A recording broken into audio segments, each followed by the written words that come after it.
Gimana lihat menteri kayak begitu? Menurut cerita di medsos, dia sebenarnya bukan muslim. Mencari cerita-cerita bohong, membangun fitnah-fitnah baru. Mungkin mereka bisa merasa senang dengan cara seperti itu. Nah, si Menteri Agama itu blow on, beleguk cek Sunama. Ya. Hello, Egi, kau tuh cuma cari uang. Otak kau di mana, Egi Sujana? Nggak ada otak kau. Apa perlu nantinya bongkar siapa kau sebenarnya? Manusia ini selalu bawa-bawa nama Allah, tapi niatnya busuk, jahat. Ya, Egi Sujana tuh licik. Pemberitaan yang mengatakan Menak membandingkan dua hal tersebut sangatlah tidak tepat. Menak bukan membandingkan, tapi mencontohkan tentang pentingnya pengaturan kebisingan pengeras suara. Pada dasarnya gonggongan anjing dan ajan berbeda. Kenapa dia samain? Menteri Agama sama sekali tidak membandingkan suara azan dengan suara anjing. Yang dimaksud Gus Yakut adalah misalkan umat Islam tinggal sebagai minoritas di kawasan tertentu di mana masyarakatnya banyak memelihara anjing. Pasti akan terganggu jika tidak ada toleransi dari tetangga yang memelihara. Kenapa Jokowi diam saja? Itu peristiwa serius loh, Jokowi. Kenapa kok diam aja? Lihat menterinya begini. Truk itu kalau banyak di sekitar kita diam di satu tempat, kemudian misalnya ada truk kiri kanan kita, depan belakang kita, mereka nyalakan mesin sama-sama, kita pasti terganggu. Jadi yang kalian harus pahami, sumber gaduh bukan di pernyataan Gus Menteri. Sumber gaduh adalah di musuh-musuh politik Gus Menteri yang menggoreng dan memelintir pernyataan Gus Menteri sampai akhirnya kalian semua ikut marah. Supaya kalian paham bahwa semua ini politik. Yang mereka sasar itu bukan Gus Yakut, yang mereka sasar itu Jokowi. Lihat saja berita hari ini, 212 sudah mengancam akan melengsarkan Jokowi jika tidak pecat Gus Yakut. Jadi bullshit lah semua, mereka tidak pernah peduli sama azan. Yang mereka inginkan adalah melengsarkan Jokowi. Yang sayangnya Gus Menteri memberikan amunisi. Mudah-mudahan Allah beri sehat pada Jokowi dan kesadarannya, kewarasannya untuk mau bertobat. Kita tidak memaksa dia mundur kalau dia mau bertobat. Jokowi nggak mau bertobat, emang si Egi ini siapa Tuhan? Dia aja dosanya banyak, ini manusia. Kalau Nyai buka semua borok-borok dia, habis loh Egi. Lalu Jokowi disalahkan, nggak boleh. Jokowi cuma menerima akibat dari keputusan-keputusan masa lalu, bukan Jokowi pelakunya. Kalau dia tidak bertobat, harus dinyatakan hari pembangkangan kepada presiden yang zolim. Hari pembangkangan kepada presiden yang zolim. Hello, Egi, kau tuh cuma cari uang. Otak kau di mana, Egi Sujana? Nggak ada otak kau. Apa perlu nantinya bongkar siapa kau sebenarnya? Manusia ini selalu bawa-bawa nama Allah, tapi niatnya busuk, jahat. Ya, Egi Sujana tuh licik. Presiden yang membuat rakyatnya sengsara. Nah, kalau apa yang disampaikan oleh abang kita, ketika banyak orang mencela Jokowi, mau dia krempeng, mau dia pelangap-longo, tapi yang krempeng dan pelangap-longo itulah yang membagikan 9 juta sertifikat buat rakyat. Yang kita katakan perbuatan tercela adalah menurut pasal 7A UUD 45, yaitu perbuatan bohong. Kemudian cuma menggerutu terus tanpa memberikan solusi. Itu bukan oposisi yang membangun, itu oposisi yang tidak membangun apa-apa selain kebencian di rakyatnya sendiri. Jokowi dalam gugatan kita ada 66 janji, 66 yang kita dibohongi, 66. Nah, kalau dihukum jadi bisa sampai kurang lebih 300 tahun. Berhentilah menyebarkan kebohongan. Berhentilah membodohi rakyat. Nah ini. Jadi untuk itu saya sebelum terjadi saya ikut turut bela sungkawa duluan nih. Turut duka cita, kasihan ya Jokowi ya. Saya mau tanya, mungkin tidak pemerintah menyusun anggaran sendiri? Tidak mungkin. Anggaran pendapatan belanja negara disusun bersama-sama Presiden dan DPR. Jelas? Nah, inilah Presiden pikun. Nah, kalau sudah pikun dan pembohong, mestinya Presiden di-impeachment oleh DPR. Jangan kemudian cuma menyalahkan pemerintah, tapi partainya di DPR menyetujui anggaran-anggaran itu. Pemerintah salah? Tidak, karena undang-undang dibuat bersama pemerintah dan DPR. Bahwa Presiden tidak punya akal sehat di dalam menjawab, tidak punya ilmu di dalam menjawab. maka dia pakai kekuasaan. Pak Jokowi ini bukan orang yang suka teriak-teriak ya. Bukan bicara yang besar, kerjanya yang besar. Dia tidak perlu cerita kemana-mana.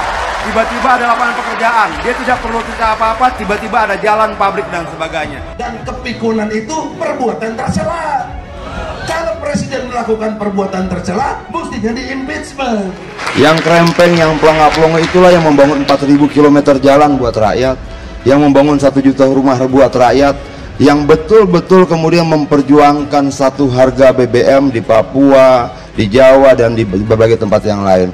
Mereka yang menghina presiden itu yang menurut saya belum berbuat apa-apa. Kalau menantang kami rakyat, kami kan mewakili rakyat nih, ya, ini kan rakyat, saya juga rakyat kok, emang siapa saya, rakyat. Belum tentu juga apa yang disampaikan itu benar adanya. Ketika kemudian orang mencaci maki dia tetap membagikan listrik buat rakyat. Ketika orang mencaci maki dia tetap memberikan sertifikat buat rakyat. Jangan diputar balik, kita yang dianggap mengancam-ngancam lagi. Karena banyak rakyat yang pendukungnya beliau nggak terima dengan gugatan ini, dianggap kita ini ngaku-ngaku mewakili rakyat yang mana katanya. Itu kan nggak masuk akal juga. Nggak bisa kita menggunakan atas nama kebebasan mencaci maki orang, atas nama kebebasan memfitnah orang, atas nama kebebasan menyebarkan kebohongan dan sebagainya, atas nama kebebasan kita menghakimi kepintaran orang, kecerdasan orang dan sebagainya. Rakyat yang pasti ya nggak dukung Jokowi lah. Iya. Kalau dilihat dari Pilpres 68 juta yang tidak dukung Jokowi. Ditambah lagi dengan kelakuan seperti ini, mungkin yang didukung Jokowi udah pindah lagi nggak mau dukung. Bisa juga terjadi begitu. Itu kok kayak ditanya belain rakyat yang mana? Mungkin mereka coba mencari dalih lain karena ketidakmampuan menjelaskan kesalahan masa lalu itu. Bagaimana caranya mencari cerita-cerita bohong, membangun fitnah-fitnah baru. Mungkin mereka bisa merasa senang dengan cara seperti itu. Tapi menurut saya demokrasi dan bangsa yang baik tidak akan mungkin mampu kita bangun di atas kebohongan demi kebohongan. Jadi saya juga udah ingatkan, umur kita kan nggak mungkin lah sampai 300 tahun ya.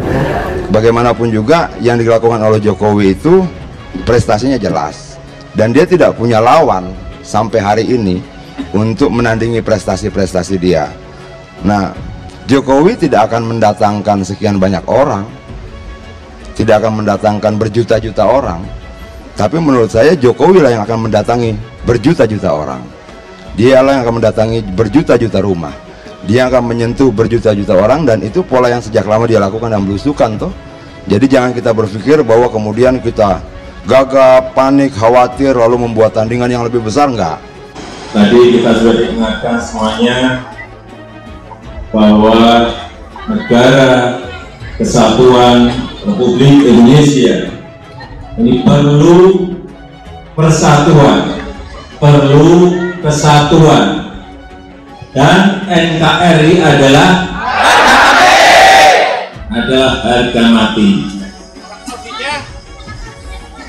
Seperti yang telah dicontohkan oleh Nabi dalam hal politik, kekuatan politik. Rasulullah pernah membentuk kontrak politik dengan semua unsur, dengan semua komponen masyarakat melalui Piagam Madinah. Untuk apa ini? Untuk mempersatukan, untuk sebuah kesatuan. Dan dengan Piagam Madinah ini jelas sekali bahwa ajaran Islam, umat Islam itu menghargai kemajemukan suku, kemajemukan golongan, beraneka macamnya agama. Kemudian yang kedua, saya ingin mengingatkan masalah nilai-nilai kesantunan, nilai-nilai kesopanan, nilai-nilai budi pekerti yang baik dalam kita berucap dan bertindak. Karena sekarang ini memang ada serangan yang kita tidak merasakan.